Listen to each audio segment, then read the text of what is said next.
बिस्मिल्लाहिर्रहमानिर्रहीम। अस्सलामुअलैकुम। Muzammil voice official में खुशामदीद। इससे आज भी अपने किए पर कोई दोष नहीं था। वो इससे गलती नहीं मानता था। वो कहता था मैंने तिजारत करना चाहिए, अगले को सौदा मंजूर नहीं था। तो बात नहीं बनी। इसका मुतकब्बिराना अंदाज देखकर मेरा दिल धक धक कर रहा था कि कहीं कहरे खुदा हम दोनों को यहाँ ना ले, क्योंकि इसकी दहलीज पर उम्मत मुहम्मदिया की बेटी बेवा औरत जिसका कोई कमाने वाला नहीं था वो आई थी और इसने कुछ रकम माह रमजान के महीने के लिए उधार मांगी थी और रमजान गुजरने के बाद रकम के इवज पूरा महीना इसके घर के तमाम कामकाज करने की हामी भरी थी। मगर इस दरिंदे ने बजाय राह खुदा में इसकी मदद करने के इससे पैसों के बदले जिस्म मांगा था और अपने नफ्स की ख्वाहिश पूरी करने का कहा था। अपने इस अमल को वो तजारत कह रहा था। ये कहानी है बांग्लादेश के शहर चिटागांग के दूर दराज गाँव की है, जहाँ बड़ा जागीरदार रहता था। गांव के चारों तरफ इसकी जमीनें हैं और जो इसकी नहीं थी, इन जमीनों के मालकान को डरा धमका कर इसने इन पर कब्जा जमा रखा था। इस जागीरदार का नाम शहाबुद्दीन है। इसी गांव में एक बेवा औरत अपनी जवान बेटी के हमरा रहती है, जिसके शौहर को जागीरदार ने ट्रैफिक हादसे में फक्त इस वजह से मरवा दिया था कि इसने जागीरदार के जुल्म के खिलाफ कानूनी कार्रवाई करना चाही थी। बेकसूर इंसान की जान लेने के बाद भी वो तौबा ताइब नहीं हुआ था और अपने मुजालिम जारी रखे थे। यहाँ तक कि आधे से जायद गांव इसके मुजालिम की वजह से खाली हो गया था। जिनके वसाइल थे वो तमाम लोग गांव छोड़कर शहरों में जा बसे थे और जिनके वसाइल शहर में बसने के नहीं थे वो आस पड़ोस के गाँव में जाकर बस गए थे।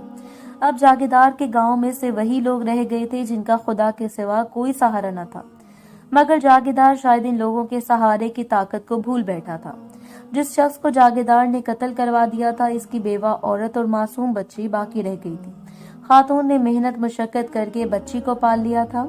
बच्ची को दुनियावी तालीम तो ना दे पाई, मगर दीनी तालीम के लिए जितना वो कर सकती थी वो किया और इसकी तालीम का नतीजा था कि इस बार माह रमजान में इसकी बेटी ने, जो कि अपनी माँ के हमरा मेहनत मजदूरी करती थी, बजाय मेहनत मशक्कत करके रिस्क कमाने के रोजा रख के सारा दिन इबादत में गुजारने का फैसला कर लिया था। माँ जानती थी कि घर में इतने वसाइल नहीं थे कि बेटी को रोजा भी रखवा लूं और इसका काम भी छोड़ा दूं, मगर ममता के हाथों मजबूर होकर इसने बेटी की बात मान ली थी और माह रमजान के महीने के खर्च का हिसाब किताब करके वो जागीरदार के पास कुछ रकम उधार लेने पहुंची थी। वो जानती थी नकद रकम कभी वापस नहीं कर पाएगी, लिहाजा इसने रकम के इवज माह रमजान के बाद जागीरदार के घर में काम करने की हामी भर ली थी। मगर दूसरी हवस परस्त जागीरदार ने इनको कर्ज हुस्ना देने या अल्लाह ताला की रजा के लिए इनकी मदद करने की बजाय पैसों के एवज बेवा खातून और इसकी बेटी का जिस्म तलब किया था। औरत इसकी बात सुनने के बाद आंसू बहाती उठकर चली गई थी। इसका मुतालबा नहीं माना था, मगर जागीरदार ने गांव में बात फैला दी थी कि ये औरत मुझको पैसों के हिवज बेटी का जिस्म बेचना चाहती है। रमजानुल मुबारक में खूब इबादत करने की ख्वाहिश दिल में पाले यतीम बच्ची ने जब खुद पर लगी तोहमत सुनी तो अजियतनाक जिंदगी जीने के बजाय हराम मौत को कबूल कर लिया। मगर जागीरदार ने इसकी मौत का भी लिहाज ना किया और ये राम कहानी सबको सुनाता रहा। जब मैंने इसके मुंह से वाकया सुना तो इसका मुतकब्बिराना अंदाज देखकर मुझे लगा हम पर अभी अल्लाह ताला का कहर नाजिल हो जाएगा। मैं दिल ही दिल में अल्लाह ताला से तौबा ताइब हो रहा था और जल्द ही जागीरदार से जान छुड़ाकर अपनी राह को चल दिया। मगर मैं सोचता रहा कि अल्लाह ताला ने इस इंसान को इतनी ढील क्यों दे रखी है। बहुत दिनों तक मेरे दिल में सवाल उठता रहा। यहाँ तक रमजानुल मुबारक का महीना भी गुजर गया, यतीम बच्ची की कब्र की मिट्टी भी सूख गई कि एक दिन जागीरदार अपने कुछ आदमियों के साथ अपनी जमीनों का चक्कर लगा रहा था कि कुत्तों का एक झुंड आया। जागीरदार के आदमी से छोड़कर भाग खड़े हुए। कुत्तों ने जागीरदार को नोच डाला, यहाँ तक कि इसके जिस्म की बाज हड्डियां भी चबा गई। जागीरदार के बचे कुचे वजूद को, जो गुस्ल देने के काबिल नहीं रहा था, जैसे तैसे करके दफन कर दिया था। मगर वो झुंड किसी को ना मिला। यकीनन वो झुंड जागीरदार के मुजालिम ही थे जो इसकी मौत की वजह बन गए और अल्लाह ताला की तरफ से ऐसी मौत दी गई कि इसकी ताकत और जागीर इसे भी ना बचा सकी। मैं बिल्कुल आहिस्ता रफ्तार में मोटरसाइकिल पर जा रहा था कि मेरे करीब से एक तेज रफ्तार रिक्शा गुजरा जिसमें बैठे हुए एक शख्स ने मुंह में रखा पान साइड पर थूक दिया और शोमई किस्मत की सड़क की साइड पर लकड़ी की बनी हाथ वाली रेड़ी तर्ज की व्हील चेयर पर बैठकर दोनों टांगों से माजूर शख्स भी जा रहा था। जो ही रिक्शे में बैठे शख्स ने पान थूका, वो साइड पर जाती व्हील चेयर पर बैठे शख्स के मुंह पर जा गिरा। रिक्शा अपनी रफ्तार से आगे बढ़ गया, मगर मैंने ब्रेक लगाकर साए में मोटरसाइकिल खड़ी की और माजूर शख्स की मदद के लिए मुड़ा तो तब तक वहां सिल्वर रंग की बड़ी गाड़ी से थ्री पीस सूट में मलबूस शख्स उतरकर तौलिया हाथ में पकड़े माजूर शख्स तक पहुंच चुका था। गो के ये मंजर मुझे और इसका गाड़ी वाले समेत 20 अफराद ने देखा था, मगर किसी ने नजरअंदाज कर दिया और कोई कहका लगाकर आगे बढ़ गया। मगर इंसानियत का सोच दिल में लिए वो गाड़ी वाला शख्स अपना जाती तौलिया लेकर माजूर शख्स के पास पहुंच गया। मैं जब वहां पहुंचा तो सबसे पहले मैंने सलाम किया और फिर सफाई में इस शख्स की मदद करने लगा। मुझे हैरत थी कि इतना खूबसूरत वजी जवान इस माजूर शख्स की इस तरह सफाई कर रहा था जैसे वो इसका सगा बाप हो। दिल में किसी किस्म की कोई कराहत महसूस नहीं हो रही थी। जब वो तसल्ली से साफ कर चुका तो इसने अपनी गाड़ी से अपना धुला हुआ सूट निकाला और माजूर शख्स के कपड़े तब्दील कर दिए। बादशाह जेब में हाथ डालकर जो कुछ हाथ में आया इस शख्स की झोली में डाल दिया और खुद गाड़ी की तरफ चल दिया। मैं अपनी मोटरसाइकिल की तरफ जाने लगा तो इसने मुझे आवाज देकर बुलाया। मैं फौरन इसके पास पहुंचा। इस माजूर शख्स की सफाई के दौरान हमारे अपने हाथों पर पान और मिट्टी लग चुकी थी। इस शख्स ने गाड़ी से पानी की बोतल निकाली और मेरे हाथों पर पानी डालने लगा। मैंने अच्छी तरह हाथ धो लेने के बाद इससे बोतल पकड़ ली और इसके हाथ धुलवाने लगा। जब हाथ धोकर फारिग हुए तो मेरे अंदर के लिखारी की बेचैन रूह ने मुझे सवालात करने पर मजबूर कर दिया। मैंने इस शख्स से नाम पूछने के बाद इस माजूर शख्स की मदद की वजह पूछ ली।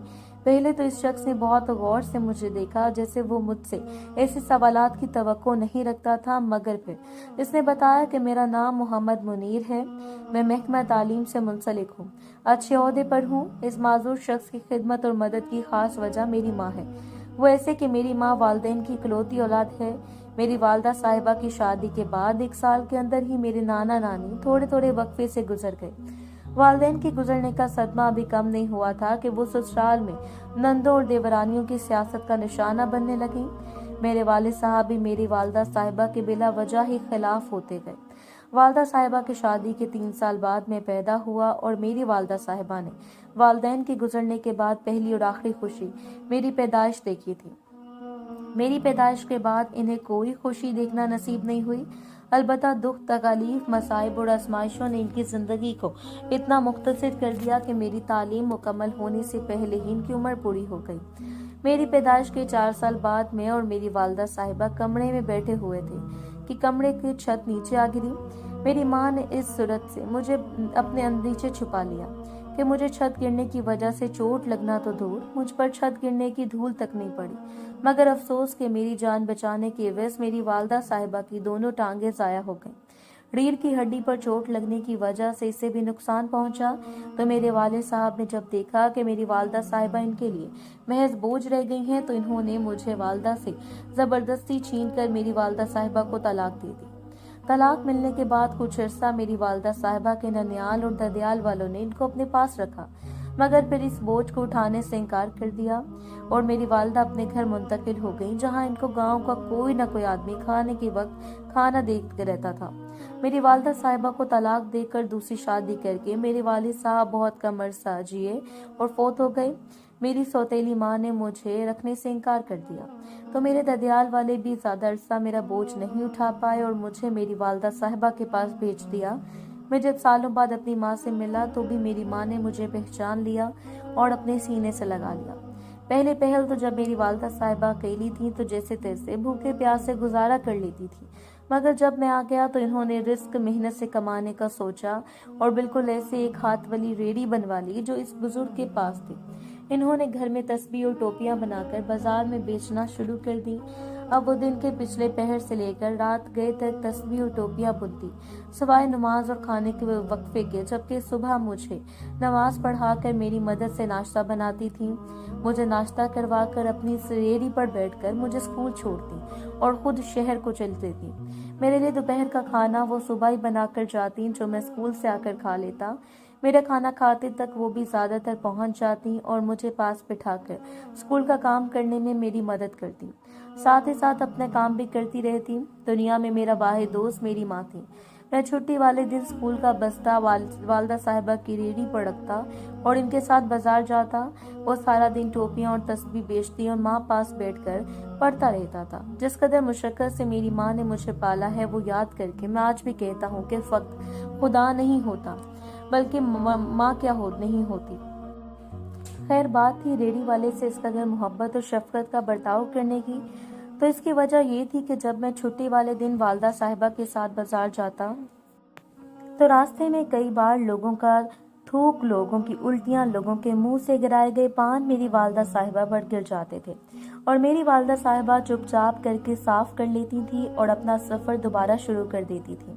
सड़क के किनारे पड़े कचरे और सड़कों पर पड़े गंदे पानी से गुजरना बहुत मुश्किल होता था, मगर मेरी वालदा साहिबा पेट की खातिर गुजरती थी। जब मेरी वालदा साहिबा की तकलीफ को देखकर मैं रोता था तो मेरी वालदा साहिबा मुझे अपने सीने से लगाकर कहती थी, बेटा कोशिश करना जो तकलीफ माजूरी की हालत में लोगों की वजह से तेरी माँ को देखनी पड़ती हैं वो कभी तेरी वजह से किसी माजूर को ना देखनी पड़े। और साथ ही मेरी वालदा साहिबा ने मुझे सीने से लगाकर भींच दिया करती थी। सर, मेरी तालीम के लिए मेरी वालदा साहिबा ने बहुत मेहनत की, मगर मेरी तालीम मुकम्मल होने और मेरे किसी मुकाम पर पहुंचने से पहले मेरी वालदा साहिबा चल बसी। मगर मैंने इनकी नसीहत याद रखी। मैं कभी सड़क के किनारे पर या फुटपाथ पर नहीं थूकता। मैं किसी भी माजूर शख्स को मुश्किल में देखता हूँ तो रुककर इसकी मदद जरूर करता हूँ। मैं कभी किसी माजूर की जिंदगी से कराहत या नफरत नहीं करता, क्योंकि मेरी माँ ने मुझसे कहा था कि लोगों की जिन हरकत की वजह से तेरी माजूर माँ को तकलीफ होती है, कोशिश करना तेरी इन हरकत की वजह से किसी माजूर को तकलीफ ना हो। बात मुकम्मल करके वो आंसू बहाते हुए अपने रास्ते पर चल दिए और मैं नम आंखों के साथ अपने रास्ते पर। इख्तिताम।